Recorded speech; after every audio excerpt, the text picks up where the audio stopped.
Hi guys, welcome back to one more video. So आज हम क्या बना रहे हैं? आज हम बना रहे हैं खजूर इमली की चटनी। वाओ। और आज कौन सी लैंग्वेज में शूट करना है हमें? एक बार गुजराती ट्राई करते हैं। तो ચાલો કરીએ ટ્રાય ગુજરાતી। ચલો। તો મમ્મી, ચટણી બનાવવા શું ઇન્ગ્રેડિયન્ટ જોઈશે આપણને?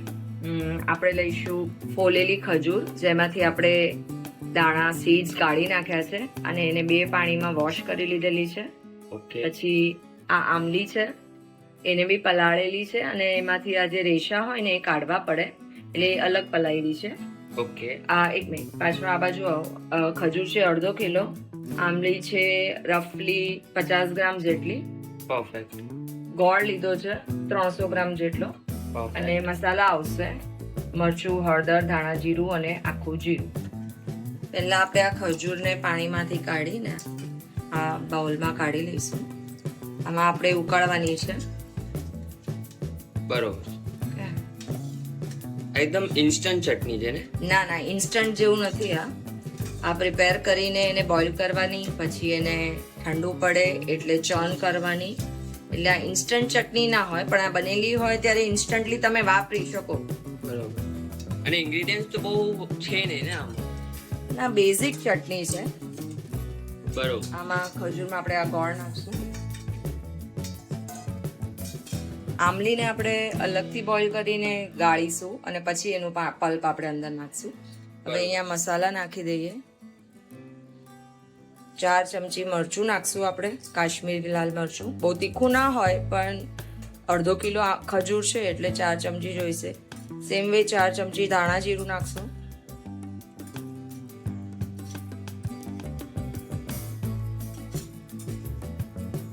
એક ચમચી જેટલું જીરું, આખું જીરું નાખશું। એપ્રોક્સ કેટલી ચટણી બનશે? 1/2 કિલો ઉપર ઘણી બધી બનશે, એટલે સારી એવી ક્વોન્ટિટી। આ 1 ચમચી હળદર નાખશું, બરોબર, યા, અને એમાં પાણી નાખશું। અને એક ઇન્ગ્રેડિયન્ટ હજી મિસિંગ છે, તને ખબર છે? યાદ છે હજી શું બાકી છે? બહુ ઇમ્પોર્ટન્ટ। હા, ધેટ્સ રાઈટ। 1.5 નહીં, 2 ચમચી જેટલું મીઠું લઈ લઈશું। મીઠું બી એટલું જ ઇમ્પોર્ટન્ટ છે। અને એઝ પહેલા જેમ કહ્યું, આમલીનો પલ્પ આપણે પછી અલગથી એડ કરશું અને આપણે આને હવે બોઇલ કરવા મૂકી દઈશું। સરસ। આને આપણે 10 મિનિટ બોઇલ કરવા દઈશું। આપણે ચેક કરવાનું, આખું ખદખદી જાય, બોઇલ થઈ જાય પ્રોપરલી, પછી એને ફ્લેમ બંધ કરશું અને જ્યારે હું બંધ કરીશ ત્યારે તમને પાછું બતાવું છું। આપણે જે આમલી પલાળેલી હતી એને હાથેથી જરાક આવી રીતે સ્મેશ કરી દેવાની, બરોબર, અને એનો પલ્પ કાઢી લેવાનો, બરોબર, અને એને ગાળી લેવાનો। હું તને બતાડું કેવી રીતના। પરફેક્ટ। ઓકે, જો આપણે આને હવે આ આપણે ગળણી મૂકી છે એમાં નાખી દઈશું। બરોબર। તો આપણને જે પલ્પ છે એ નથી જોઈતું? આપણને નીચેનો પલ્પ જોઈએ છે, પણ આની અંદર આવી રીતના છોતરા હોય, બરોબર, તો એ પછી ખાવામાં આવે તો સારું ન લાગે, અને મિક્સીમાં બી એ ચોન નથી થતા, because they are very hard, કડક હોય છે। બરોબર। એટલે આપણે આ નીચેનો જે પલ્પ છે ને એ આપણે ડાયરેક્ટ ચટણીમાં નાખી શકીએ, એટલે આપણે એ આપણી જે ચટણી બોઇલ થઈ રહી છે ને એમાં નાખી દઈશું।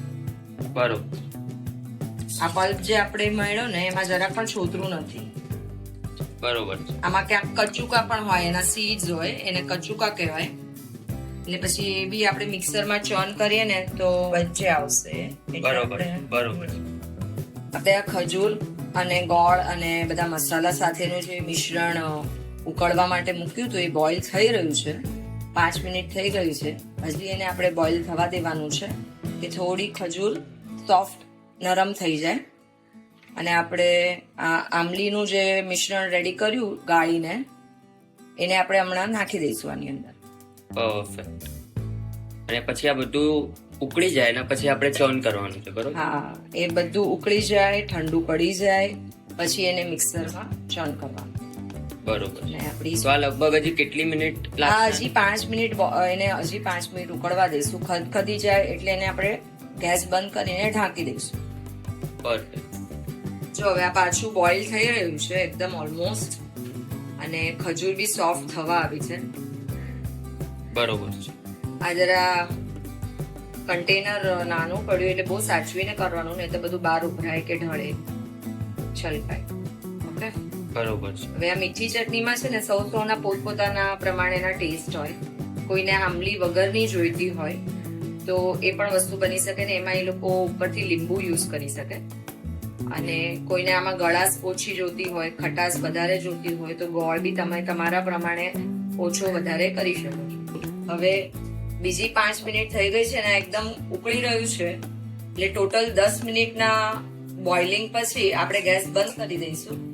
બરાબર, અને એને ઢાંકી દઈશું. અને મિનિમમ 1 કલાક અને વધારે રાખો તોય વાંધો નથી, ફૂલ્લી ઠંડુ થઈ જવા દેવા પછી જ એને ચર્ન કરાશે.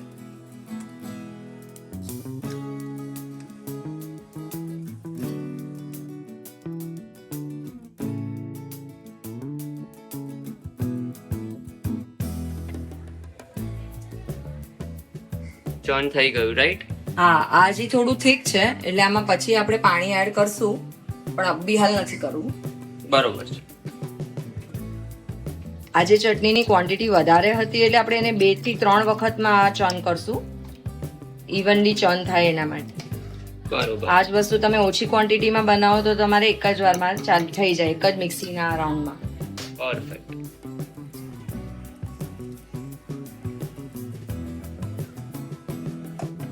આપણે ચાળણી નીચે રાખી છે એટલે એમાંથી ગળાઈ જશે. બરોબર. અને બધા મસાલા ને બધું પ્રોપરલી મિક્સ થઈ જશે અને તમે જોઈ શકશો આવી રીતનો ક્લિયર પર્લ નીકળશે. પરફેક્ટ. માં પાણી જશે હજી થોડું? હા, આપણે વાપરવી હોય એ પ્રમાણે તમને પાણી જોઈશે. હવે પાણીપુરીનું પાણી માટે તમે વાપરતા હોય મીઠું પાણી તરીકે તો પતલું હોય થોડું. પછી બીજી કોઈ આઈટમમાં તમે ખાતા હોય લાઈક ભજીયામાં, વડામાં તો થોડી જાડી હોય. બરોબર. એટલે જે હિસાબથી કન્સિસ્ટન્સી જોઈતી હોય એ હિસાબથી આપણે એડજસ્ટ કરી શકાશે. મસાલો બધો ચડિયાતો જ છે એટલે થોડું પાણી તમે એડ કરશો તો તમારે મસાલા કોઈ એડ કરવા નહીં પડે. બરોબર છે.